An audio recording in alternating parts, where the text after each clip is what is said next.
Hello guys, my name is Mandy, aka Natural Mom, all up in the building, and welcome back to my YouTube channel.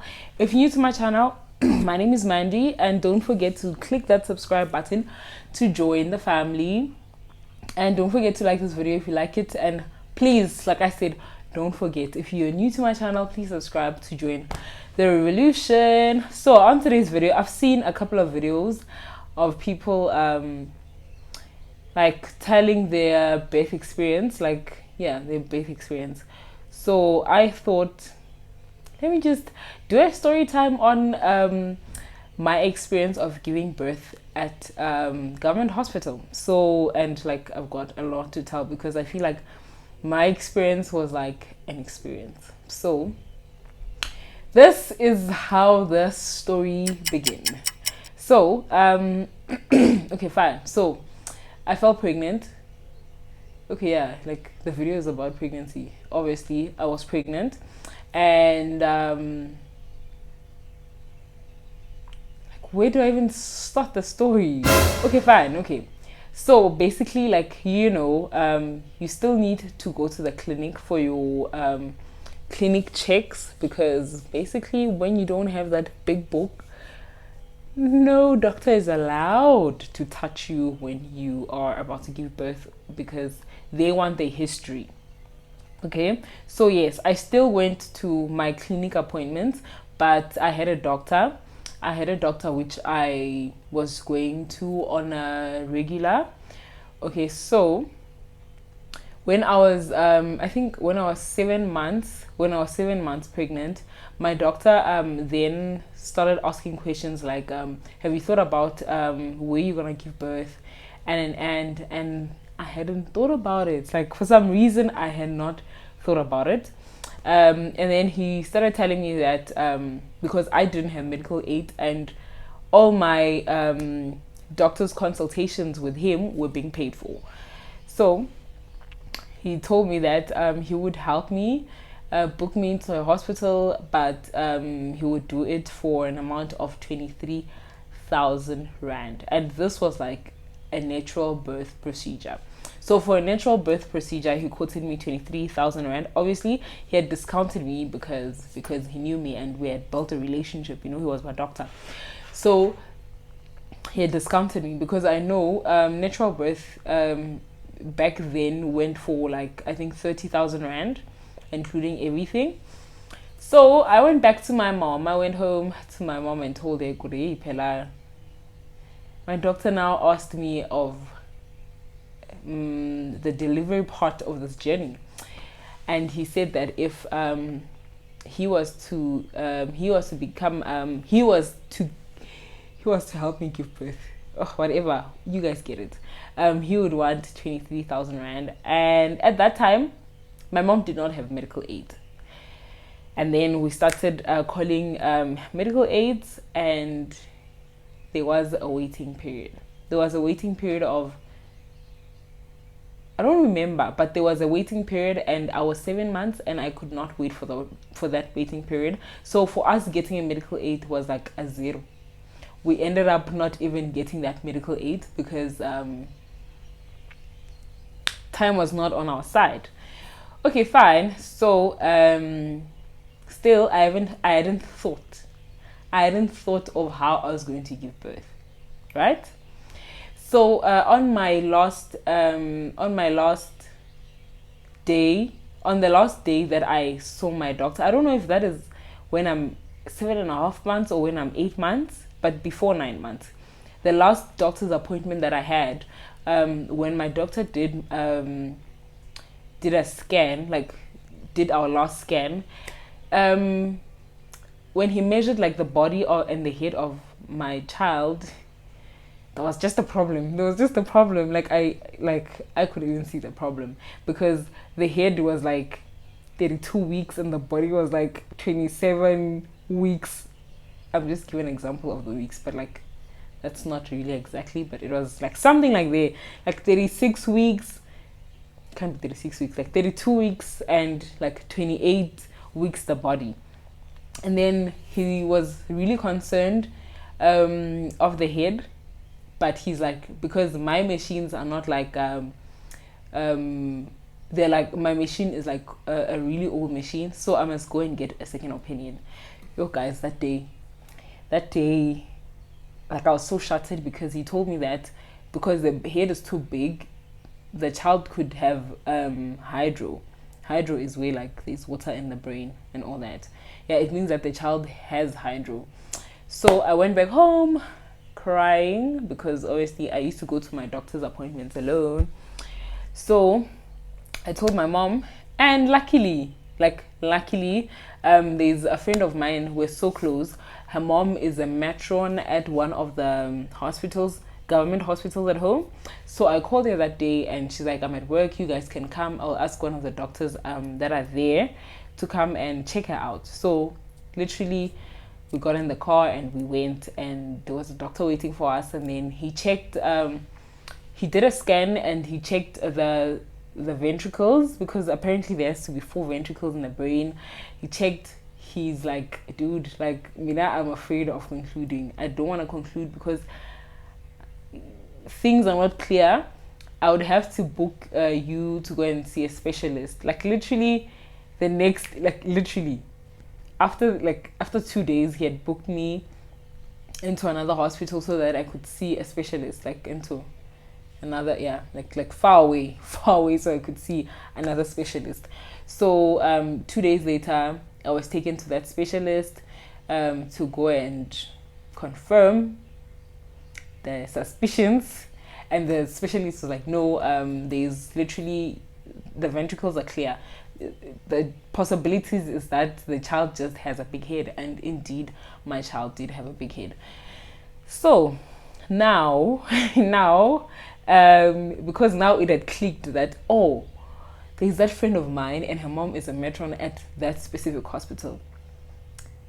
Now things are aligning, so the specialist referred me back to that hospital, and the doctors were like, no, it means that we have to see you like every once a week until you give birth. And yeah, I used to go there every once a week, and then I think after 2 weeks the doctor asked me, he's like, are you giving birth naturally? And I'm like, hell no, it's just something that I hadn't talked about, but I think I want to give birth via C-section. And literally just like that, he's like, okay, fine. He booked me a date for my C-section, and I used to go there like each and every week. Guys, I don't remember queuing. I don't remember queuing in a government hospital. I don't remember queuing. Like, I was a VIP at the government hospital. I was like, guys, I was a matron's child. I was a VIP. So my mom's oldest brother works at the hospital. So he works at admin. So if I had to take my file, I would always call him in advance. Because guys, if you do not know anyone there, government hospitals. But yeah, so I would ask him every time in time, like if I'm to go on Tuesday, to ask him to take out a file for me, and then literally take my file and go to the maternity ward, because that's where my now doctor, because now I had another doctor, my now doctor used to see me. And then like I wouldn't queue, he would just see me, and then he would check me, and that was it. Like really, guys, my experience in a government hospital giving birth was not the worst experience, but I would say, because experiences differ, and I would say I was just lucky because I knew someone. Okay, so going forward, I was booked in for a Monday, but I had to like go to the hospital on Sunday. On Sunday. So I remember, guys, I think they told me that I must get there at like 12. And because I was so anxious, like now reality was coming into my head that, guys, I might be sedated, I might not wake up, I might not come back home, all these stories that we hear. And another thing is that, guys, I know this is weird, but I used to watch YouTube videos of how they do the procedure. That is the most weirdest thing, but I used to like watch YouTube videos on how they do like the C-section procedure. That is weird, but I used to do it. Okay, fine. So like I said, I was supposed to check in at the hospital at 12, and I was still at home. For some reason, on that day, I had started doing washing. I don't know why, but I was so anxious. I had started doing washing, and I was busy. I was busy up and down until the hospital called me at 2. Kukasi, are you not coming to the hospital because we have been waiting for you? And then I think I got to the hospital at 3. On that Sunday, things were fine. I don't want to lie to you, things were fine. I was fine because reality was just, it was just there, you know. The next day, I know another thing is that there was a teacher that I was close to that had a friend that worked at the same hospital. The friend was a pediatrician.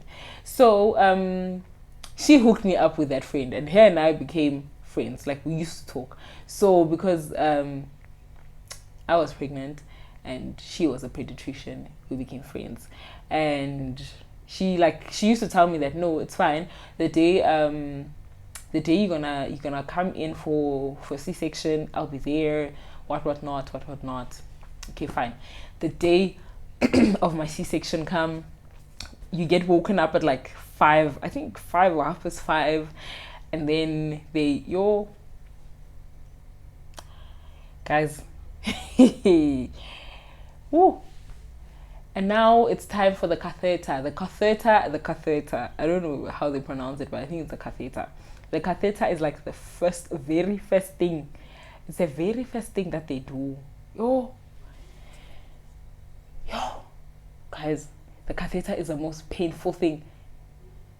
I just think the first person that tried to insert it, like, a catheter is an instrument or whatever tool that they insert inside your vagina so that it keeps your pee, like, and then there's like a bag, because obviously after C-section you cannot wake up and go and pee. So yeah, so they inserted inside your vagina. Guys, that lady that attempted it the first time, I don't know what drugs she was smoking, or because it was a Monday, I assume it was a weekend. He was probably smoking nyaupes, because I was even bleeding. And then I had to ask her to stop because she was hurting me, and she could see she's not getting it right, but she was like forcing. When I saw the blood and the pain that I was going through, I'm like, sister. And then she called now a sister. I think she was a staff nurse or whatever. I don't know what they call them. And then she now called a sister. A sister, the ones that have like all the bars on their shoulders. Yeah, and then she didn't even take 10 seconds, man. She just went there and she's like, and then it went in. But that was like really painful, and I think that triggered the whole thing. Like, Guri, now ziyakhala manje, ziyakhala. Hey, that moment, ne? Then it started skhala manje, and now I was like crying, like not crying so that everyone can see me, because but I had tears. And then I remember I got a phone call. Like, I was on the phone for like a bit because we were praying. But I was like, that whole time when I was on the phone, when they were praying for me, I was crying. And then the pediatrician friend came and she saw me and she's like, no, you'll be fine. Like, literally, you'll be fine. Don't need to be like scared. I know it's a very scary experience, but I'll be there once they wheel you in and you are ready. I'll come in, so don't worry, you'll be fine. Oh, so by this time I already knew that I was not gonna be sedated. They gave me a general anesthetic, whatever they call it. I'm not a doctor, so where I'm not like dead, just this part of my body is not functioning. So they wheeled me into the theater. And then another painful thing about cesarean section is that injection that they give you at the back, the spinal cord. That thing is like this thick. Okay, not this thick, but like, I'm just trying to show you how thick it is. Like, you can see the liquid that is inside that injection, literally this big. And they make you like bend like this, and then they inject. I remember like moving, and the lady's like, sister, here you don't move, because we do not want to be injecting at the wrong channels, whatever. But yeah, and then I got injected, and then I was like really numb. I couldn't feel anything, and I was talking to the pediatrician lady that I know. We were having a conversation. It was nice. We're having a good conversation. We're having a conversation. But during the whole process, to be honest with you, you can feel that there's someone that is inside your tummy. Like, you can feel the pressure that they're putting because they're busy there. But you don't feel pain, but you can feel that, no, man, they're busy. But it's not painful. It's just you feeling that, nah, they're working on me here. They're working on me. And yeah, and then I was the first one. I think I took 45 minutes. Like, mine was like very quick. No problems. I didn't have problems or anything. Went to the recovery room. I was fine. But, and then, this part. And then I was wheeled back to the ward, because after recovery, you go to the ward, and then that is when now the injections are supposed to disappear. I don't know how to say it. Yeah, you now have to recover, like, because you cannot feel anything in your body, but now you, like, and they cannot give you pain injections or anything, because if they do, apparently if they give you a pain injection, you might become paralyzed. So they have to wait for the injection to what do we call it? What's the word? They have to wait for the injection to be dissolved. I don't know, but like, now you have to, like, for them to give you the pain injection, you have to, like, now feel your legs and everything. But the process of that that anesthetic that they give you to, like, disappear in your body, it's so painful, like, so painful. Like, the C-section itself, but that procedure is when now the injection has to, like, disappear in your body, and now bits by bits you have to now feel your muscles and your body. That is so painful. And I was lucky because after I was wheeled out, like, I'm telling you guys that I was a VIP at the government hospital. I was a VIP. My mom was there, and I think she sat with me, my mom and my neighbor. I think they sat with me for like 2 hours. Like, yeah, like 2 hours.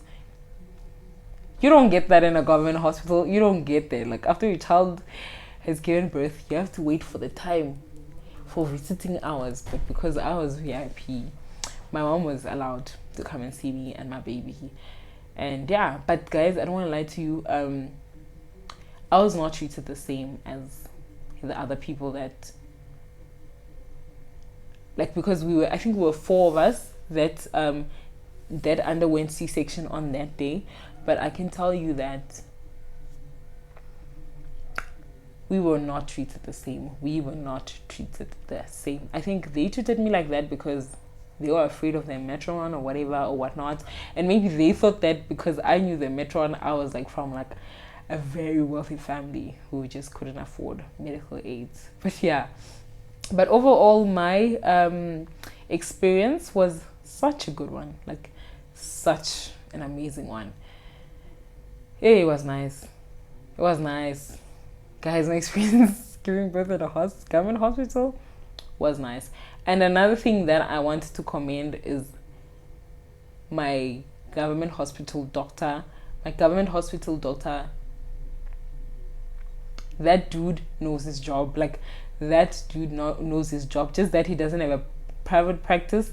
But I think it's high time. Like, till today, he doesn't have a private practice. He's still working at the hospital. But I think it is high time for him to go private, because that guy is good. Even the doctor that I used to go to my doctor's appointment when I was still pregnant, he's also good. He's white. He's also good. My mom bumped into him this other day. Like, that man is also a good man. What else? Would I give birth in a government hospital again? Definitely not, because I've got medical aid now. I'm covered. I've got medical aid now, so I don't think I would go to a government hospital to give birth again, because, child, I've got medical aid now. And another problem is that my mom, matron that used to work at that government hospital, is a retired nurse now, so she doesn't work for the government anymore. She's retired. So those privileges that I had the previous time, I don't think I would necessarily have them this time around. But yeah, that was my part of this video. I know that a lot of people experience really bad things at government hospitals, but it can be good sometimes. Government hospital treatment can be good. I had a good one. So without any more rambling, I hope you guys enjoyed watching my video. Don't forget to like this video down below.